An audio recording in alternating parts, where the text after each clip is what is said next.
Doctor साहब, कल के जलसे के बाद मुल्क की सियासत में कशीदगी बढ़ती हुई नजर आ रही है। अभी और बढ़ेगी।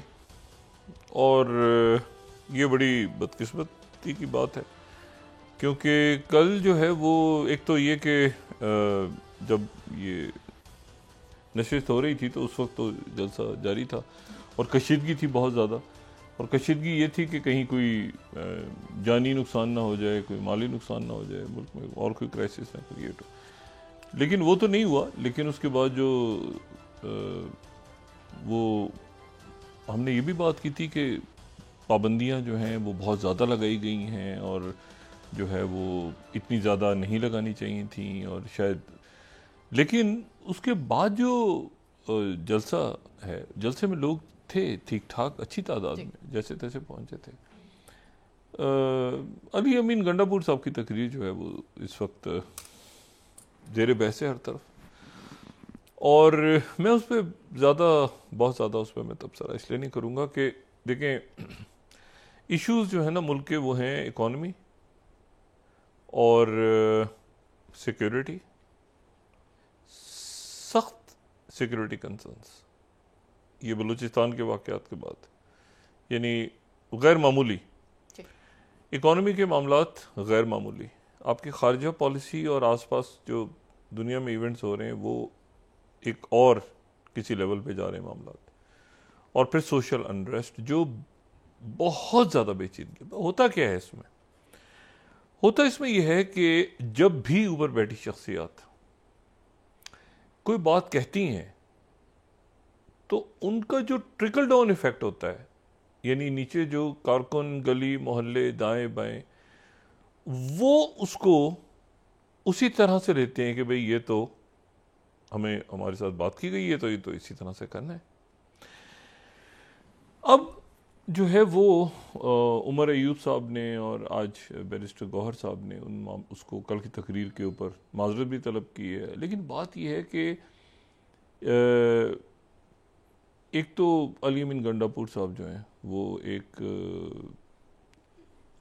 यानी वो अपनी ज़ाती ज़िंदगी में इतने ज़्यादा जज्बाती नहीं है, लेकिन वो जो पब्लिक में जब आप बात करते हैं ना आके लोगों के सामने, तो आपको ये जहन में रखना चाहिए कि आप जो हैं वो ये नीचे कैसे, ये ट्रिकल डाउन, इसका इफ़ेक्ट क्या होगा कारकुनों पे और पूरे मुल्क के हालात पे कि क्या होगा। भाई एक मैसेज है ना, जेल तोड़ के निकलवा लेंगे, ये कैसे, मतलब प्रिजन ब्रेक, ये सुरंग खुदेगी, क्या होगा। मतलब है कि कोई देखिए, मैंने दोस्त अहबाब में सारे हुकूमत में इस जो अरेंजमेंट में मौजूद हैं वो भी, और जो तहरीक इंसाफ के दोस्त, मैं इनसे हमेशा कहता हूँ कि आप जो है ज़रा इकॉनमी के ऊपर पेपर तैयार करें कि अगले 10-12 साल में इसको लॉक करना है अपने इकॉनमी को दुनिया की के साथ, और सिक्योरिटी के ऊपर पेपर्स लिखें या तैयारी करें, या कोई आप शेडो बजट पेश करें, कोई मसाइल का हल पेश करें। क्योंकि गालम गलूस से तो मुल्क नहीं चलता। गालम गलूस से मुल्क कैसे चलेगा? इधर से भी गालियाँ, उधर जवाबी गालियाँ, उधर से गालियाँ, इधर से गालियाँ, तो इस तरह तो मुल्क नहीं चलते।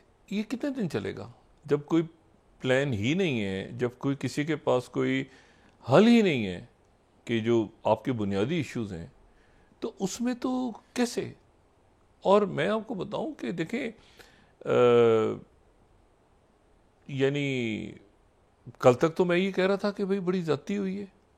बहुत सारे लोगों से आज मैंने पूछा, मैंने कभी क्या जो थे जलसे में, तो वो एक हिस्से में था जलसा। और मैं आपको बताऊं, अक्सरियत वहाँ पर जो लोग मौजूद थे, उन्होंने कहा कि अगर महमूद खान अचकज़ई साहब ना होते तो हालात काबू से शायद बाहर हो जाते। ये महमूद, यानी वो एक अजीब सा अफरा तफरी और पता नहीं किस तरह माहौल चला जाता। महमूद खान अचकज़ई साहब जो हैं, उनकी वजह से ये तहरीक इंसाफ के लोगों ने भी। अब मसला ये है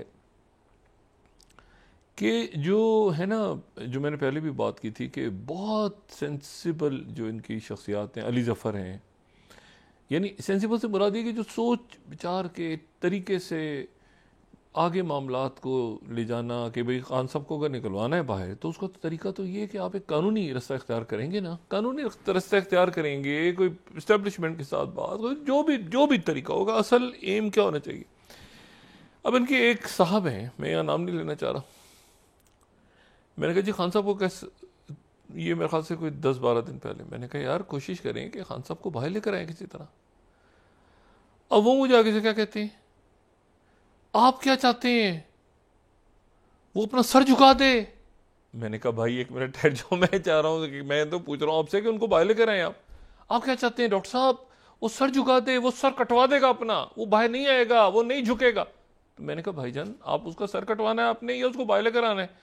एक अजीब सा होता है ना कि आप कहेंगे यार एक मिनट ये क्या मसला है। तो मैंने उनसे कहा, मैंने कहा यार अगर आपने उनका सर कटवाना है तो उनको छोड़ दें, आप अपना सर क्यों नहीं कटवाते।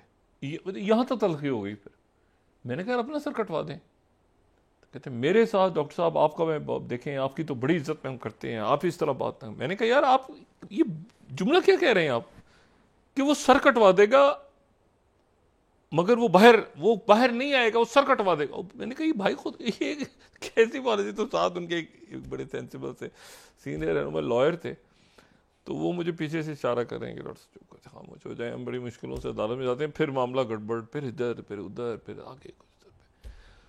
और खान साहब अंदर है।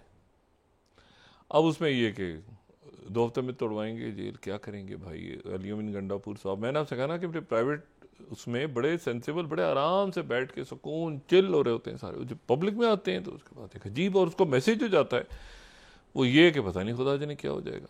अब देखें ना इजलास की सदारत होती है वहाँ पे, केपी सूबा चल रहा है पूरा, वहाँ पे जो SIFC के इजलास होते हैं उसमें अस्करी क़यादत है, उसमें वज़ीर आज़म जो हैं शहबाज शरीफ साहब उनके साथ बैठते हैं, सबके साथ पब्लिक में आके वो अजीब सा है। लेकिन उसका जो मैसेज आता है लोगों तक वो तलखी और बढ़ती है, टेम्परेचर और बढ़ता है। तो ये मेरा ख्याल है कि ये गंडापुर साहब खुद भी शायद उनको एहसास हुआ हो, फीडबैक आया हो उनके पास, यकीनन आया होगा कि इस वक्त तो मुतम्मिल हम हो ही नहीं सकते कि इस तरह से गुफ्तगू की जाए। और कोई प्लान एक इनको तहरीक इंसाफ को पूरा एक प्लान चॉकआउट करना चाहिए पूरा, कि जी economy, security crisis, foreign policy. अब जाहिर है कि शाह महमूद कुरैशी साहब नहीं है, तो एक हुकूमत में आने के लिए एक शेडो तो बनाए ना, कब एक लोग तो आगे करें ना अपने जो एक्सपर्ट्स हैं कि भाई ये इस तरह अगर हम हुकूमत में आ गए तो ये तो नहीं कि फिर असद उमर को ढूंढते फिरेंगे आप चौथे दिन। तो इशू ये है कि अच्छा उनके पास भी प्लान नहीं है। जो अरेंजमेंट है जो 1985 बल्कि कबल 1985, मैं इसमें थोड़ी सी गलती कर गया था, ये 1985 का सेटअप किया गया था। मैं इसको जो भी हमारे पार्लियामान में लोग हैं ये 1985 से हैं। ये 1985 का जो गैर जमाती इलेक्शन हुआ था उसके नतीजे में जो कायदीन वजूद में आए थे वो 2025 की तरफ दाखिल हो रहे हैं, और क़यादत इन्होंने पैदा नहीं होने दी। पैदा होने दिए तो अपनी जाहिर है कि वो अपनी फैमिलीज़ में से, बाकी किसी को इन्होंने उभरने ही नहीं दिया। और आप ये देखें कि इसमें जो यानी आज का आप देखें 2024-25 का की दुनिया देखें, पाकिस्तान देखें, और यहाँ पे आप देखें कि ये पूरा सिस्टम, और उसमें फिर वही सिचुएशन क्रिएट होती है जो इस वक्त खड़ी है। उनके पास प्लान है, ये बात नहीं कर रहे प्लान, इनके लिए खान साहब को बाहर लाना, खान साहब को लाना भी नहीं चाह रहे। ये मैं आपको बताऊँ, ये जो कभी कभी अलीमा खान साहबा कहती है ना कि ये नहीं लाना चाहते बाहर, तो वो बात जो है वो इस तरह से लाएंगे, वो तो अदालत से ही होगा ना मामला, या कोई एस्टेब्लिशमेंट के साथ मामला तो होंगे, और कैसे होगा।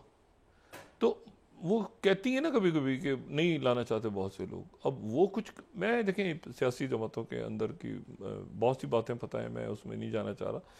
असल बात जो है वो ये है कि ना इस अरेंजमेंट के पास कोई हल है सवाए इसके कि ये सारा दिन बैठ के अच्छा एक अशाइया, दूसरा शाइया, तीसरा शाइया, इत्तेहादियों का शाइया, अपना शाइया, फिर इत्तेहादियों के साथ, फिर दोस्तों के साथ, शाइयों पे शाइये हो रहे हैं। ये कौमी ख़जाने से हो रहे हैं।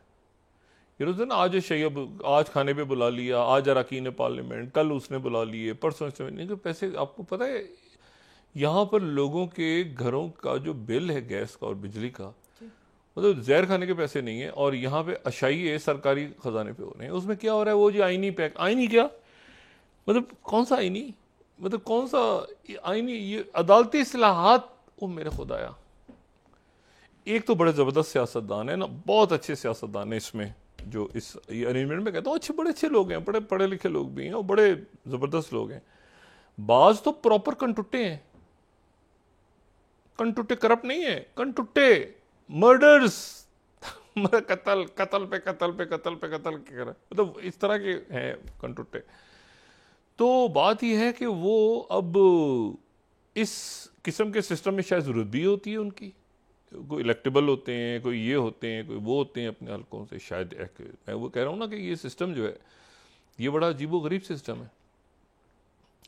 और अब देखें, मेरी बिल्कुल ना कभी मेरे ख्याल से एक आध दफ़ा शायद मुलाकात हुई हो, लेकिन मैं जब मुझे इल्म है इतनी तरह अच्छी तरह कि खुर्रम दस्तगीर खान साहब जो हैं वो चंद उन लोगों में से मुस्लिम लीग के जो इंतहाई जो ज़ौक़ रखते हैं पढ़ने का, यानी उनको किताबों से शख्स है, ये मुझे इल्म है, मैं कभी उनको सुनता हूँ ये उनकी बातें। और लेकिन वो सियासी झमेले में जब फंसता है ना आदमी, तो वो जो ओरिजिनल आपके हैं ना, जो आपके हैं, जो जो वो इस सेटअप के अंदर जाके जो है ना, इस गंद में जो है अच्छा खासा पड़े उनको भी वही बात करनी पड़ जाती है, क्योंकि आसपास बात माहौल ही ऐसा बना हुआ है ना।